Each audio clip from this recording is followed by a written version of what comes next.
meaning of this? A trifle crowded, but I fear it will have to serve, my liege.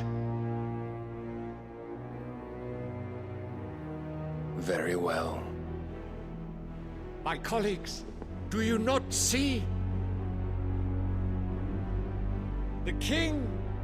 He has come to save us from the Akashic!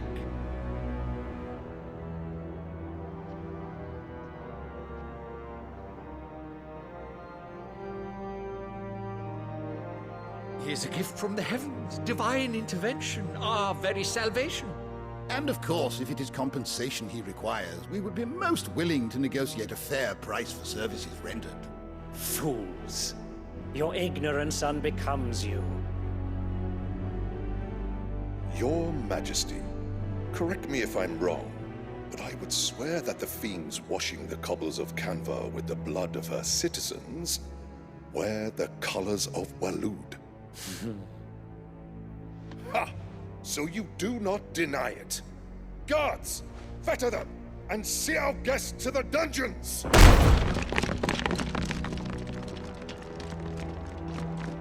Enough.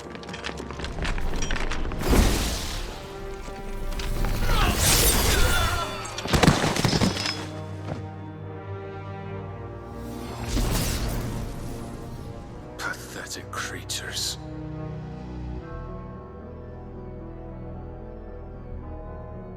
That you should imagine yourselves worthy of salvation. The girl is still here, somewhere in the city, her consciousness fair dripping with her late father's hubris. A consciousness to which Mythos is inextricably bound and inexorably drawn. See that he is made welcome. Yes, Your Majesty. Come, Mythos. Surely the prince's light cannot have sated you.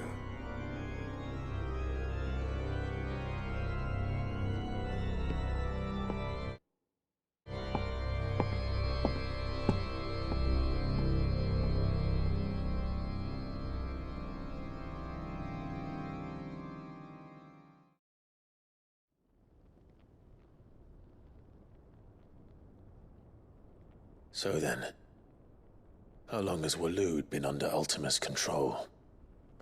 How long indeed? Based on what we know of Barnabas's actions, I would guess some few years, mayhap more. But to what end? What does Ultima want? The tapestry. Show them.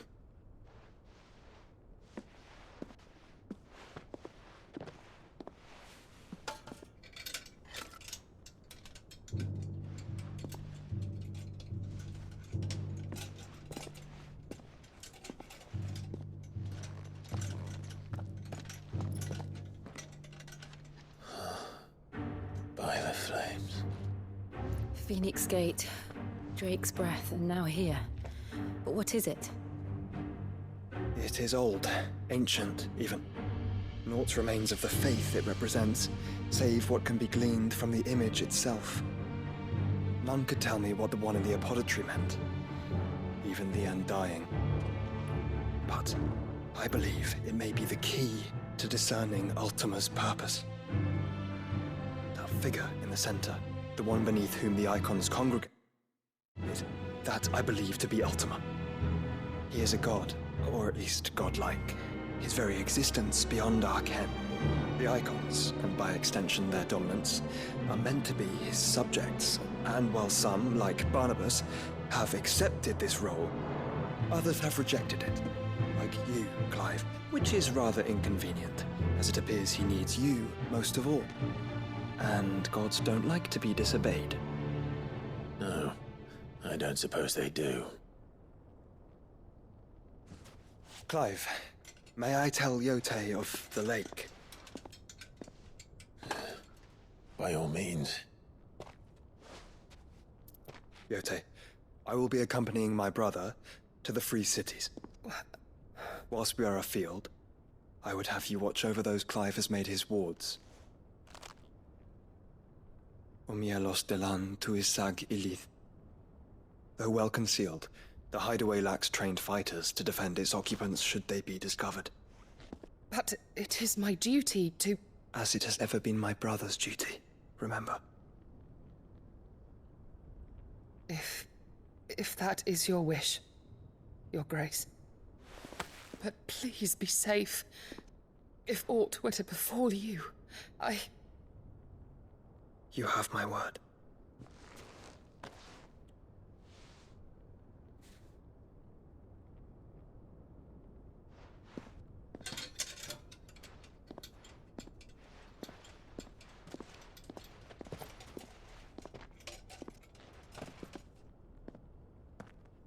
Farewell, my lord, my lady.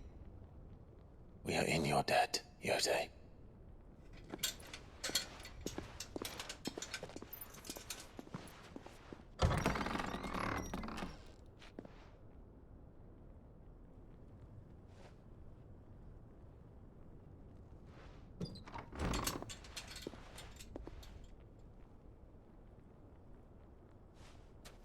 Let's find our friends.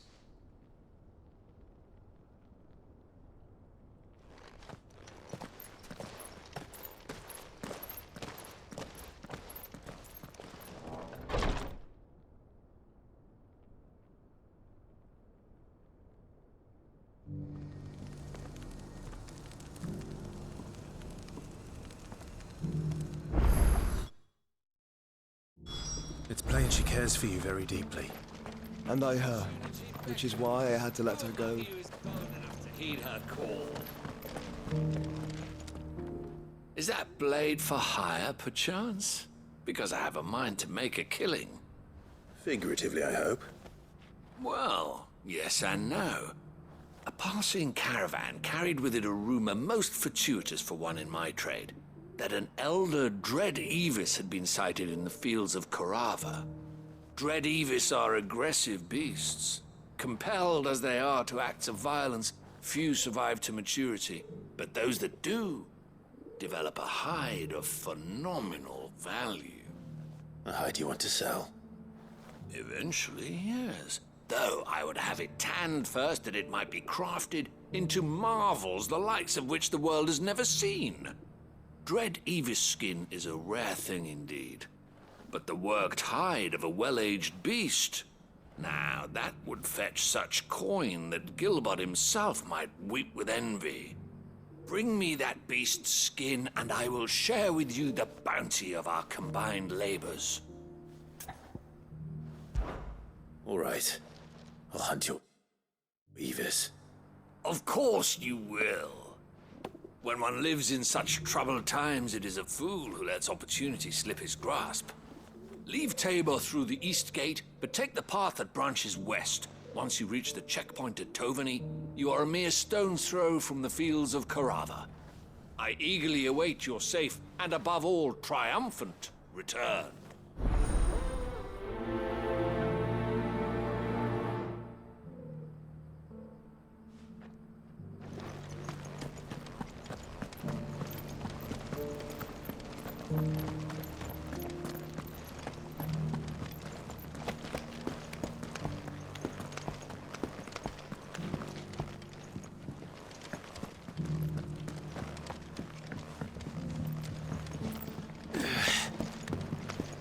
So it's these stones to Canva, and the rest of the boxes to Dalma.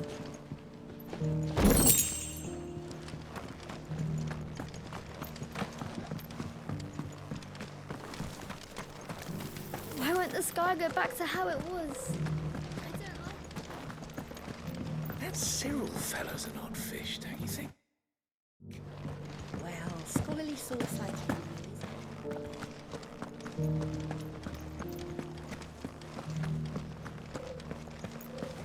How are those new boots treating you? You there! The strapping lad with the sword. Finally, no one was paying me the slightest heed. Is something wrong?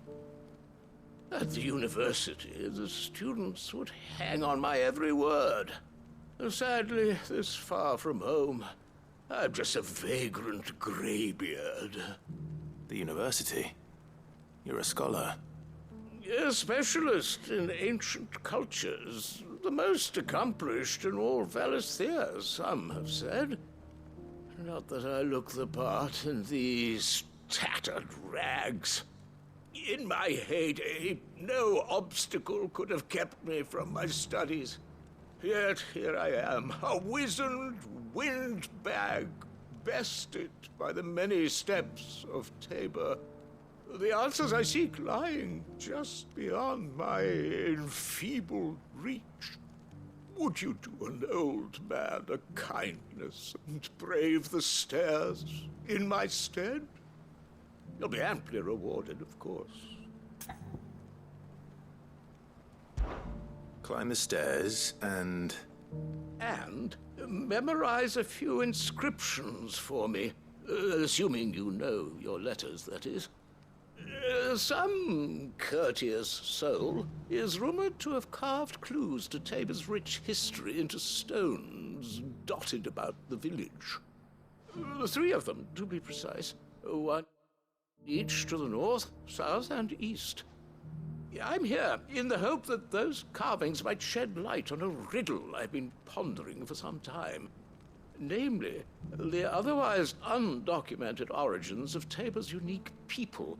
People quite unlike those of neighboring lands. I can't promise I'll remember everything perfectly.